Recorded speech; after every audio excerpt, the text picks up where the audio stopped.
All right, y'all. Shalom, shalom, shalom. I'm Michael Israel. You are watching Spiritual Combat, and we have another good show for you today. As you can see by the title of the show is The What and Why of Set Apart Living. As you know, we had a pretty big show last night with a large panel of leadership and professional athletes, just really discussing some of the events that have transpired recently. And one of the things that I saw that came up was, after we went in and we, the leaders and the pro athletes were bringing out all that truth, people were inquiring about set apart living and why set apart living, and they had questions. So this is going to be a quick show, just really getting into and breaking down the what and the whys of set apart living and the hows and everything like that, really breaking it down on a very foundational biblical level. Okay. And we got a lot of stuff we're gonna hit on, but it's definitely time. Let me see what we have here. One of the verses that we had brought up yesterday was Revelation chapter 18, verse 4. Okay. And I'm sure you've heard it before, but we're going to break it down in a very literal sense. Okay. And real fast, I see y'all coming in there. If you will, just let me know how the audio is. But Revelation chapter 18, verse 4, it says, "And I heard another voice from heaven saying, 'Come out of her, my people, that ye be not partakers of her sins, and that ye receive not of her plagues.'" Okay. And the I think it was Elder Rufus, and I think Pastor Dow hit on it too. A lot of people, man, they read these verses and they just read right over stuff and just miss it. And a lot of times it's because it hasn't been really drilled in to their understanding and into their awareness of really what's being said there even on a basic level. So it says, "Come out of her, so you don't receive of her plagues." We can read on. We can read other verses.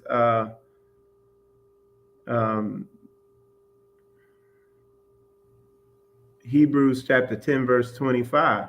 It says, "Not forsaking the assembling of ourselves together, as the manner of some is." Okay. And what naturally triggers to people is, oh, yeah.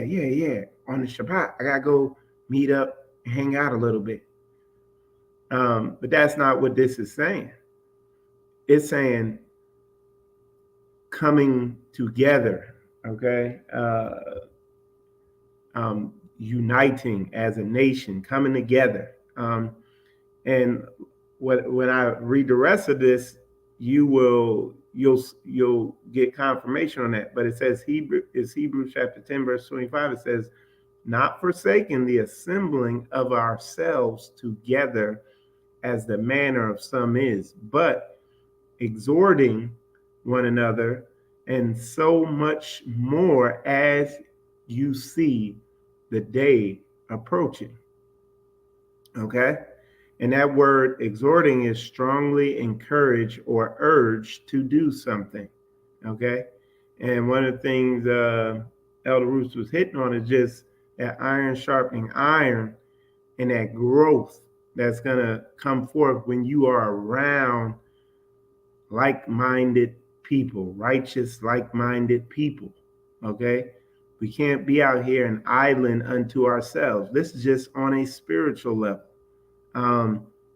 You're not going to grow.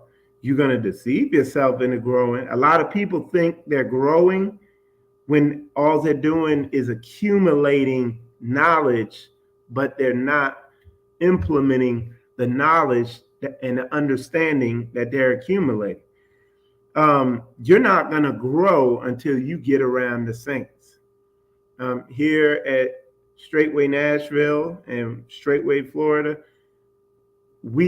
our Straightway Nashville assembly, we live around saints. I live and work around saints. That's all I'm around. Only time I'm around anybody outside of our that's not a saint is just when we're dealing with clients. But I literally live around saints, and it has a huge difference from somebody who, oh yeah, they come in fellowship, but they go home to their family or whoever. Somebody's not in the truth, and then when they're at work, they're around people who ain't in the truth. And really, the only time they're around saints is on the Shabbat. That makes a huge difference in your spiritual development, your spiritual growth. And it's something that people just choose to not pay any attention to neglect. And look, just telling y'all, living set apart, like it tells you count the cost. The word tells you to count the cost before you jump into something. We've had people come into this and they didn't count the cost. When you come into this, it's iron sharpening iron. Okay. It's iron sharpening iron. So when you come into this, there are going to be things that are going to get cut off you that you don't need, that are not conducive, and they don't line up with the word. Certain attitudes, mindsets, you name it, that you are probably unaware of, that you would never find being an isolation-nite. But when you become a true Hebrew Israelite and you truly walking this thing out of spirit and truth, you are going to grow and develop spiritually. And it's not always comfortable, but we live in a society where,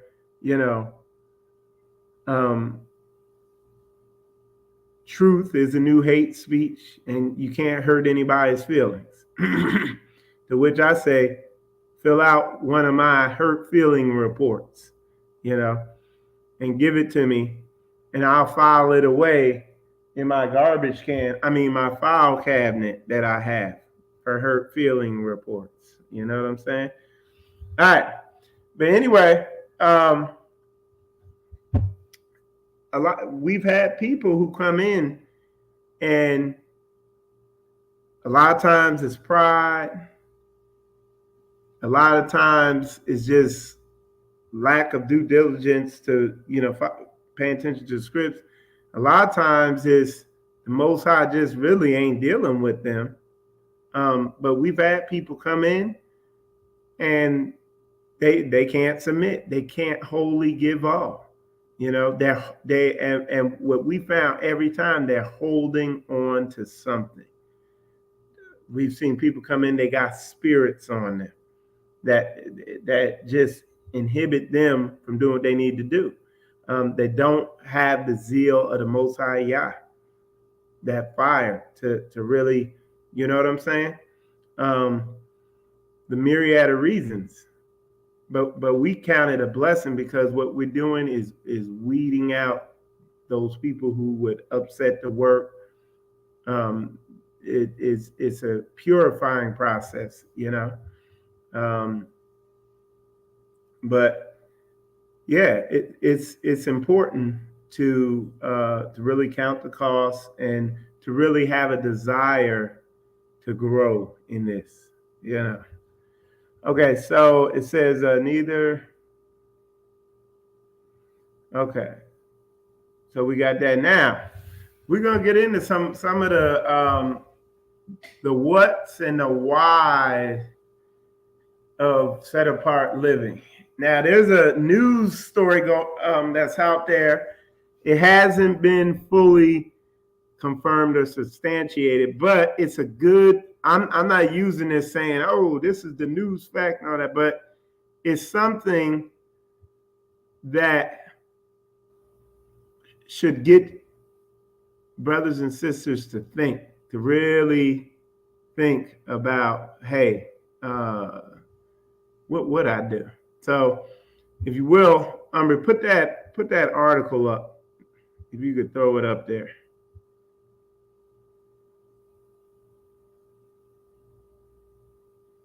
And I guess he can't throw it up there. Let me see if I can throw it up there. All right. So there's an article out there concerning, let me see. It is here. I have to see if I can find it.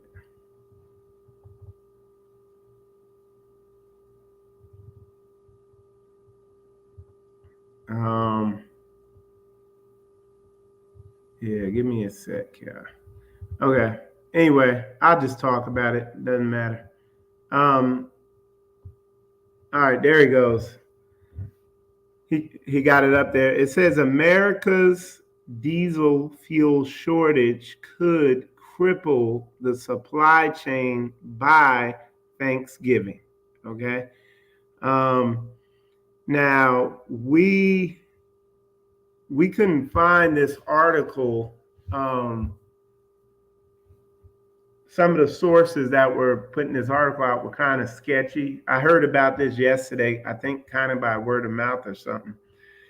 But my thing is, my point for bringing this up is, what if this was, and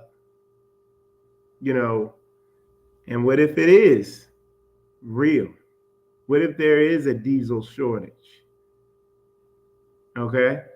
I see we got a decent amount of people in here, and I'm asking some of y'all, what would you do?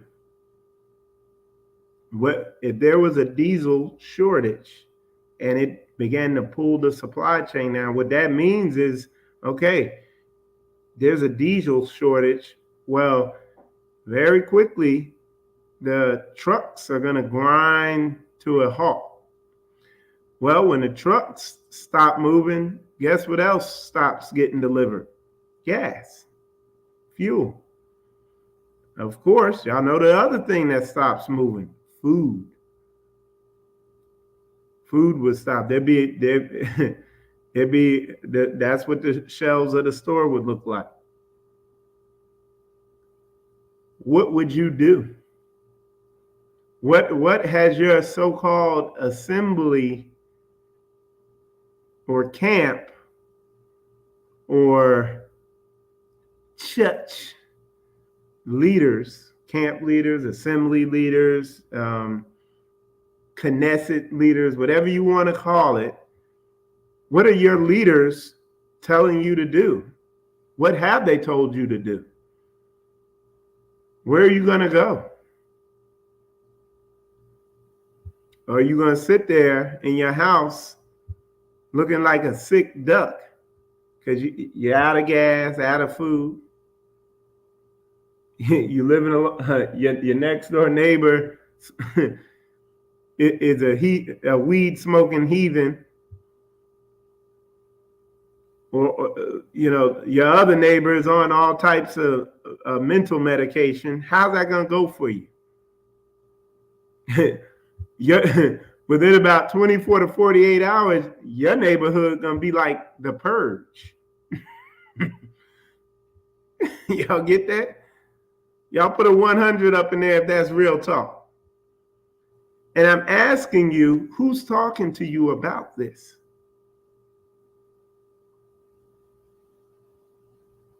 Who's talking to you about this stuff? Who's encouraging you on this thing? Or are they telling you, Oh, y'all got us. Y'all know, y'all love me. He loved me. You know, he does. He loves you so much that he gave you his word. He gave you instruction of what to do in these times.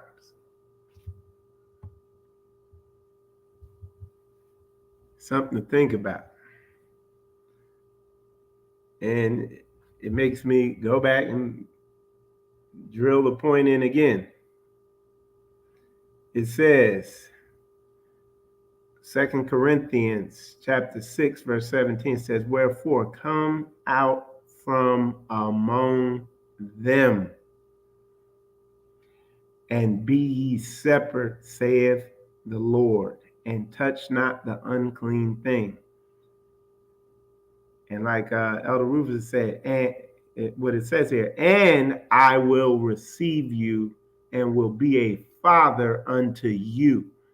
So you're gonna like they Elder Rufus said yesterday, or that was Brother Daniel say yesterday, Pastor Daniel say yesterday. But look, you have to do this first. Come out from among them, live set apart. And it says, and then he can be a father to you. He can father you and grow you to where and who you need to be. And a lot of people don't get this. A lot of people think, hey, they're good to go. We've had a lot of people come in here full of verse, full of Bible scripture, come on up in here. And when it's time to for that action, they're stumbling and fumbling. But then we got brothers and sisters that come in here and they get it. You see the Most High dealing with them, working in their life. And you see them grow and develop. And it's a blessing. All right. But it clearly says, wherefore come out from among them and be separate, saith the Lord, and touch not the unclean thing, and I will receive you, and will be a father unto you, and ye shall be my sons and daughters, saith the Lord Almighty. Okay? But it's not fairy tale, God, the genie God that a lot of people have. Oh, I just make a wish and he gonna. No, there's obedience required. And a lot of people don't get that. And let me drill this again. And again, think about that diesel scenario that we brought up earlier.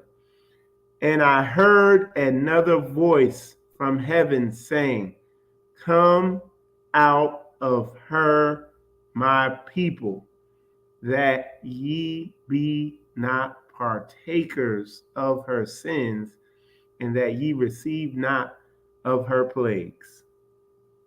So the reverse has to hold true.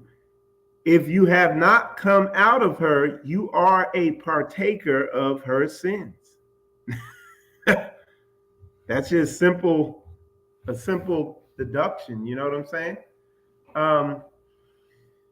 And the thing is, somebody asked yesterday, well, what does that look like? And with that, we're going to hit Acts chapter 4, verse 34. It says, neither was there any among them that lacked, for as many as were possessors of lands or houses sold them and bought the prices of the things that were sold and laid them down at the apostles' feet. And distribution was made unto every man according as he had need. Now listen to this, y'all, because a lot of people, they got some skewed concepts of what's going on there, what that verse says. Now, and we actually, we're doing this. Like we're talking about something that being done, not something that is that we just kind of, reading about and talking about, like 90 or more % of all the other religious establishments and so-called Hebrew Israelite groups, like what they do. So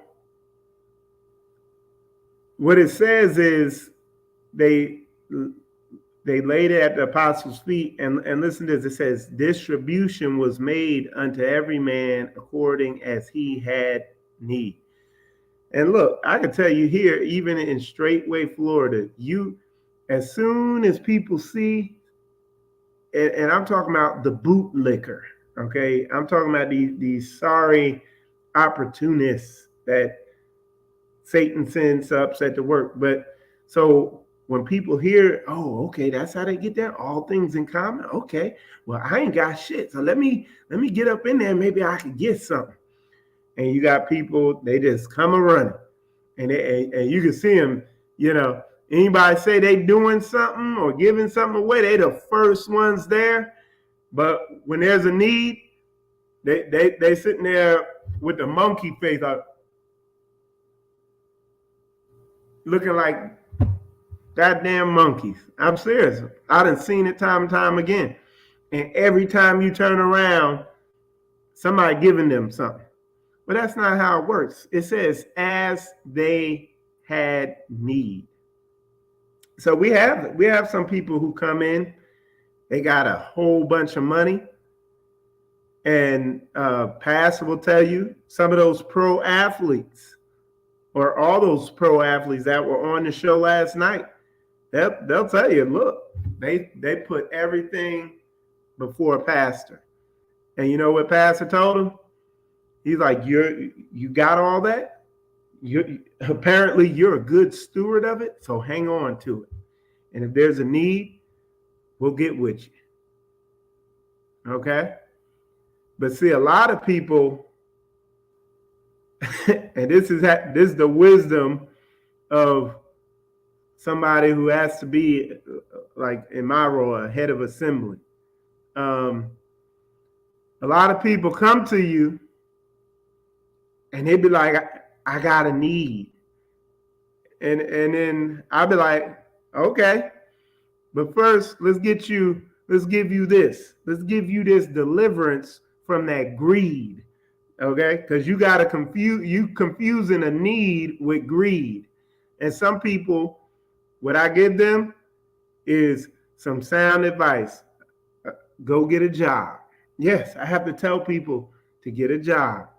And I say, when you're done getting that job, guess what the next thing I need you to do? And they be like, what? Go get a second job. And they're like, oh, okay. And then when they done got that second job, guess what I tell them to do next? If you got extra time, go get a third job. Okay? And literally, yes, this is a thing. I've run into a lot of people because of there's what would we call it? We just keep it simple. Because of the way they are, because of their work ethic, because of their ethic and their moral character, of low moral character, they can't hold jobs down. They're the heathens rejects, and they come running here to pull the work down. And we've received, and freely we give. Okay? But we're not going to give you what you want. We're going to give people what they need. Okay? Because what does it say here? On that verse, it says, for as many as were possessors of lands and houses sold them and brought them before, sold and brought them before the apostles' feet, and distribution was made unto every man according as he had need. And some people think they need money or some type of favor or something. And I can't tell you the number of times people come, hey, I can't pay this bill, this, that, and okay. So I'm going to give you what you need. And what you need is this advice. Go get a job. And then go get a second job. You see what I'm saying? And stop buying stupid stuff, and use wisdom. Get with me, get counsel with your money before you go do something. And y'all, I can't tell you the number of people, boy. It was just agents of Satan sent to Buffett to work. And they're like, oh, okay. Never hear from them again. Or they just kind of back off and operate in the shadows, But yeah, I mean, Straightway Florida would have came to nothing years ago if not for the wisdom of the word and just really sticking to this and discerning spirits on people. Because people, I mean, there's a lot of people, man, they walk around in this vein, in the leech vein or whatever. They walk around in that vein and totally unaware of it, totally unaware, And that's why, even for brothers and sisters like that, it's good for them to be around the saints. It's good for them to be around the saints. It's good for them just to be around the saints so that they could get rebuked and corrected and things can be brought to their attention. Okay? But you got to have a willing, teachable spirit in order to, to operate in it. And that's just real talk. But, and this is, again, part of that iron sharpening iron. Let's post that up there. If we can, let's get that up there. Okay. And that sharpening, things are going to get cut off you. People, places, and things are going to be cut off you so you can be sharper. So this is Proverbs chapter 27, verse 17. Iron sharpeneth iron, so a man sharpeneth the countenance of his friend. Okay? And this is what it's about. It's just, being around like-minded saints that understand this book so you can grow. I'm going to say it again, you are not going to grow spiritually off to yourself just watching a bunch of videos and stuff. You got to do what the book says and come out of her. Okay? Now, what we're going to do, I'm going to go over to some more scriptures. And y'all have heard me read these before. And then we're going to, let's see. And we're going to elaborate on it a little bit. So what we're reading now is Ezekiel chapter 20, verse 34. Okay? Ezekiel chapter 20, verse 34. And it says, and I will bring you out from the people and will gather you out of the countries wherein ye are scattered with a mighty hand and with a stretched out arm and with fury poured out. Okay? So that's another one. And the thing to focus on today, he said he's going to bring you out from the people. He's going to bring you out from around the people. Okay? From among the people. It's really tying right back into the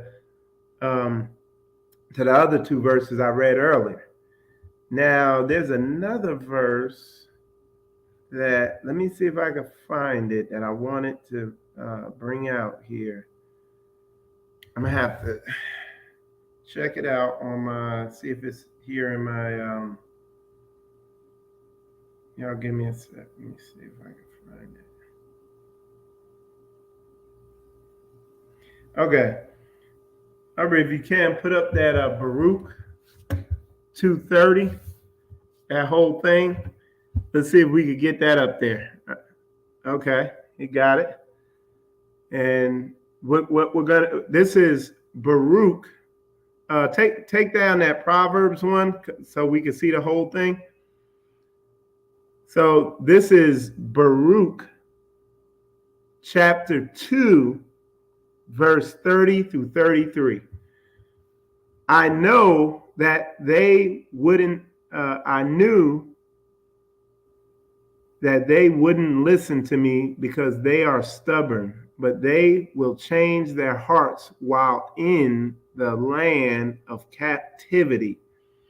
They will know that I am the Lord their God, and I'll give them a heart and ears that listen. They will praise me in the land of their captivity, and they will remember my name. They will turn away from their stubborn side and their wicked actions, because they will remember what happened to their ancestors who sinned in the Lord's presence. Y'all put 100 up in there if that's coming right down the middle.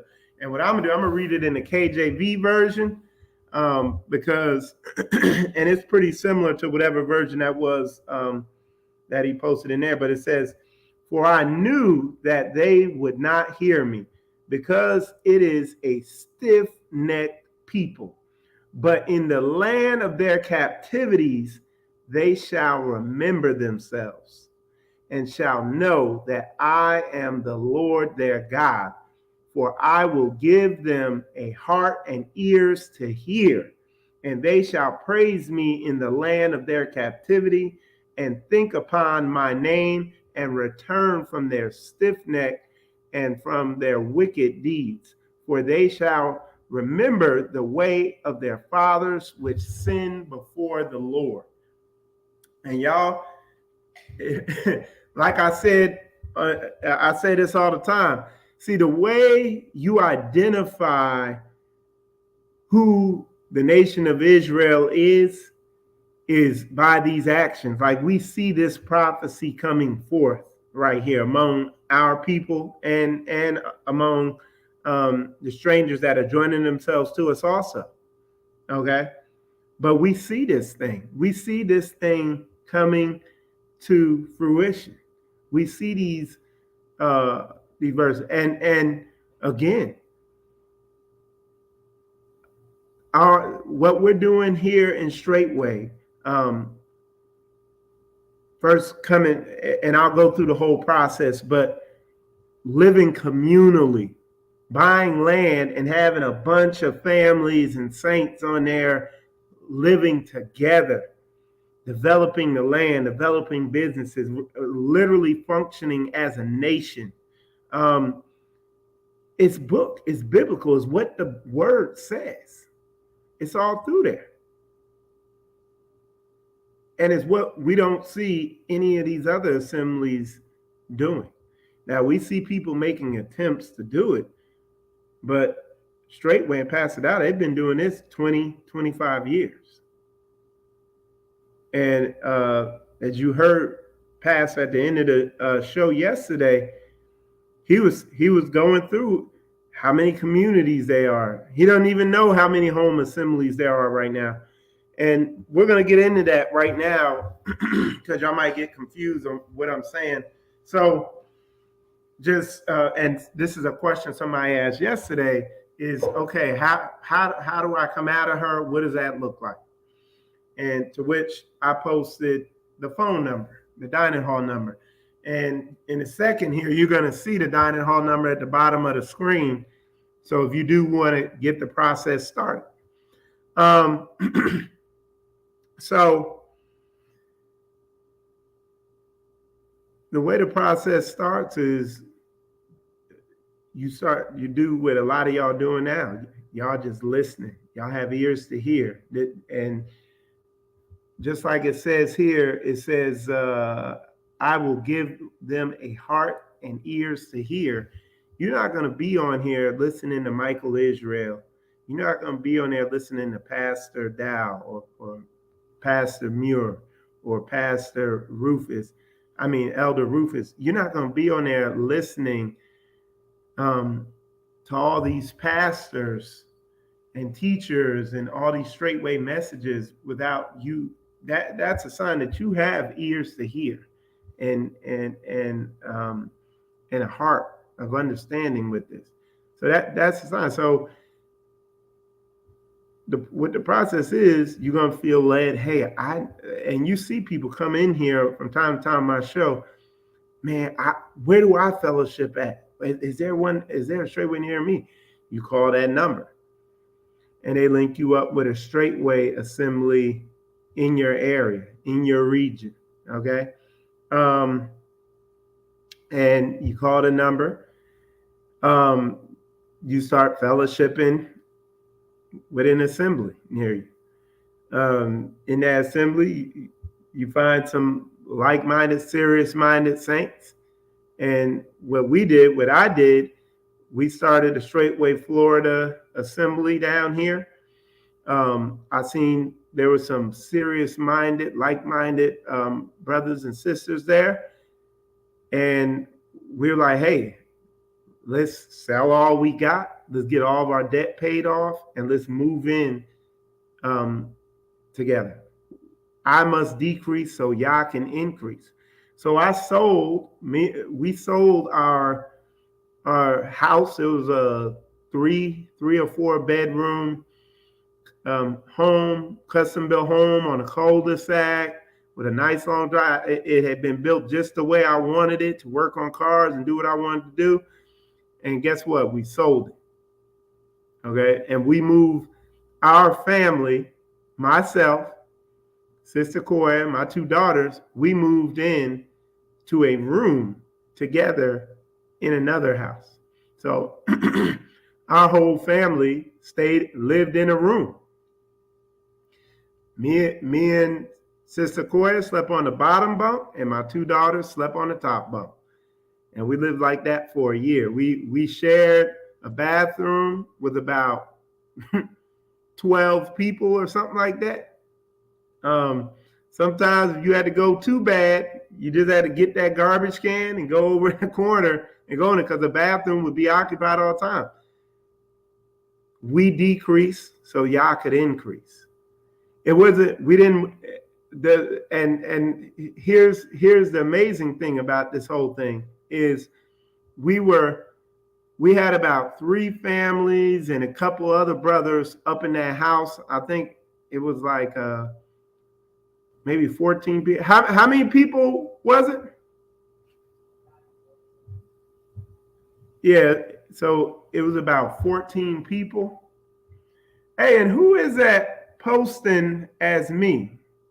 Who put big old facts there? Who is that? You? Oh, okay. So anyway, that's Koya doing it. I was like, somebody hijack my account. So anyway, it was about 15 people in a small 3-bed, 1-bath house. How many square feet was that thing about? About 1,200 square foot house.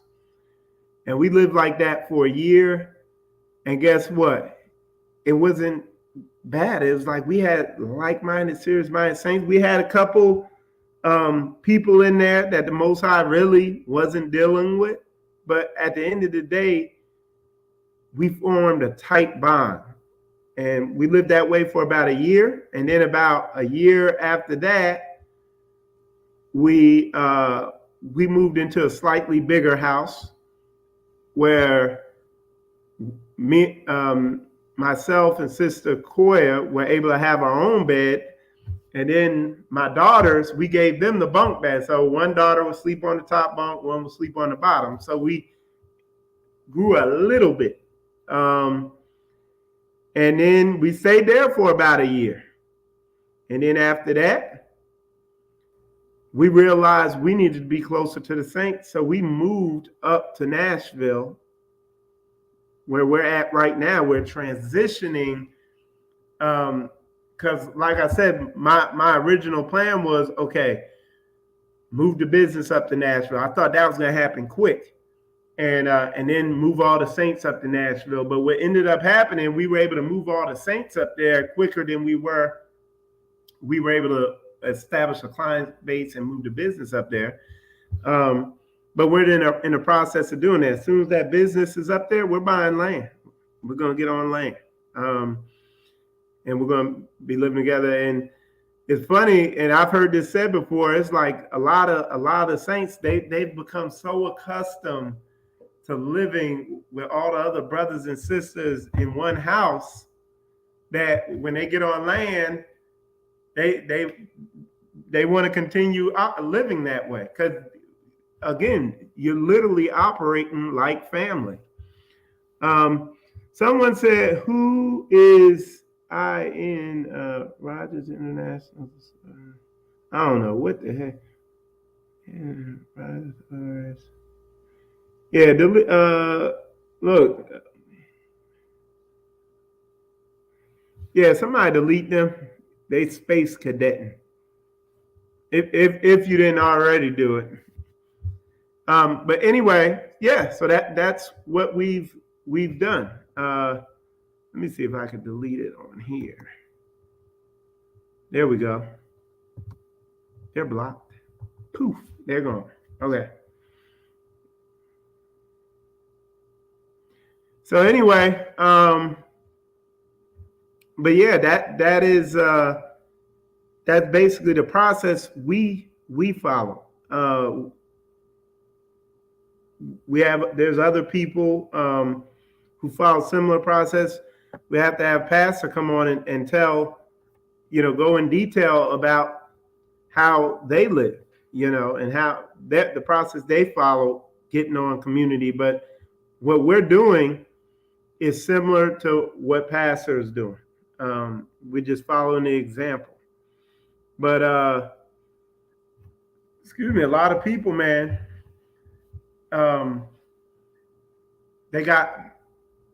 I see them, man, they got things that they're not going to give up.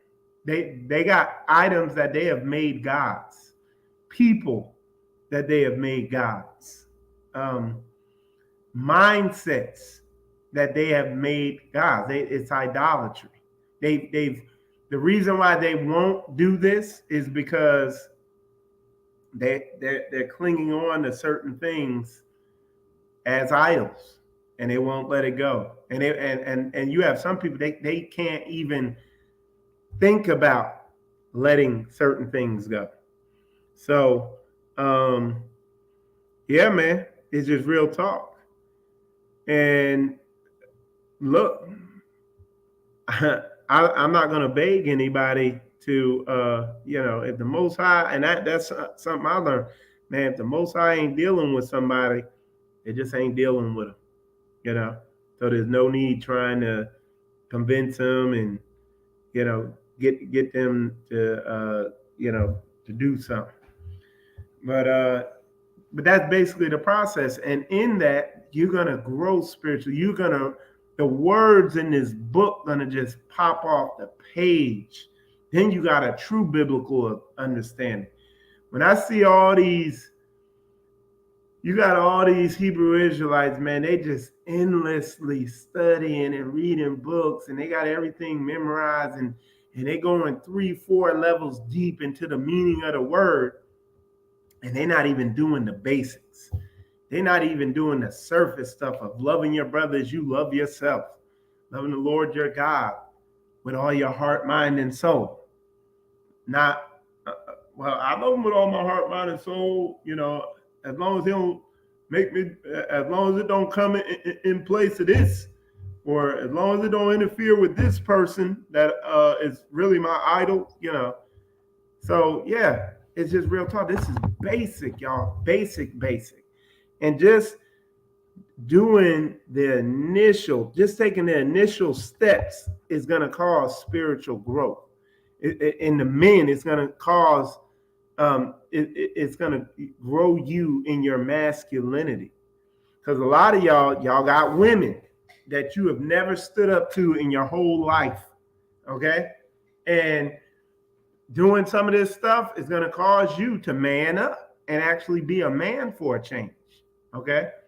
So yeah, this just really, it's like the Bible verse says, faith without works is dead. And there's a lot of deception and and and manipulation, or whatever you want to call it, about what the works are. What's the works? Okay. There's a lot of, you know, religiosity of what the works are. But we've shown you what the works are. We got fruit. You can visit an assembly or our assembly and see what we're doing. You can see the work. You can see the fruit that's come forth spiritually, where you see the growth of the brothers and sisters mentally, economically, educationally, you name it. You see it. This is just another reason why we need to come out of her. And, you know, the Most High is very patient and long suffering, and I'm watching, because what he's doing is he's slowly ramping this thing up to where it just, unless you just got the heart of a heathen, it just gets more and more uncomfortable to be in this wicked society. You know what I'm saying? Things are getting more and more perverted. Things are just getting more and more wicked and evil and pointless and senseless. And like, why are they pushing that? You see what I'm saying? And even the people who don't follow the word can see it. They see it. That's why the politics are as charged as they are. It's like the liberals, the left wing, like they're going so far off in the freak show land, it don't even make sense. And people see it, but people don't know what to do. And what you do is come out of her. Come out from among them. So you be not what? Partakers of their sins. Okay? But again, people have carnal things binding them, and they just really wrestle with coming at her. But anyway, I've been on here, told you we're gonna be super duper long today. I just wanted to hit on that there. Definitely hit that subscribe button, share, get this out there.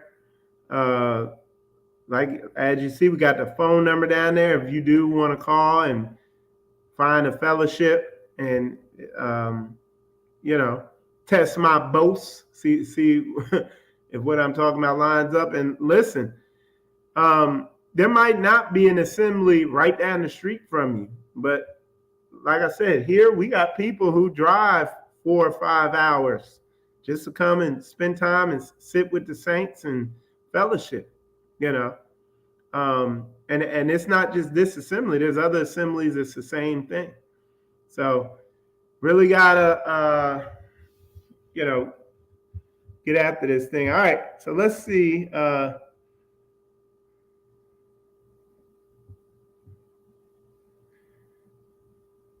somebody posted. Let's see what they're talking about. He said, it's the same now under leader Messiah, 17 people in one homestead, and my family is the biggest, all for our community to grow.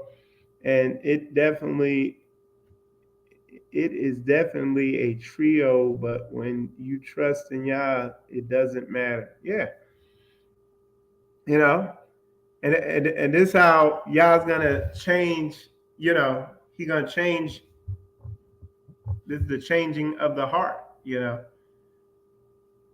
So yeah, man, it's like watching basketball, or what they call it, a Monday night quarterback or something, sofa couch quarterback or something, where you're like, oh, he should have did this and all that. Yeah, you ain't gonna be about it till you do. But anyway, with that said, y'all, we're going to wrap this up. Appreciate all y'all tuning in. I'm Michael Israel. You watching Spiritual Combat. Shalom, shalom.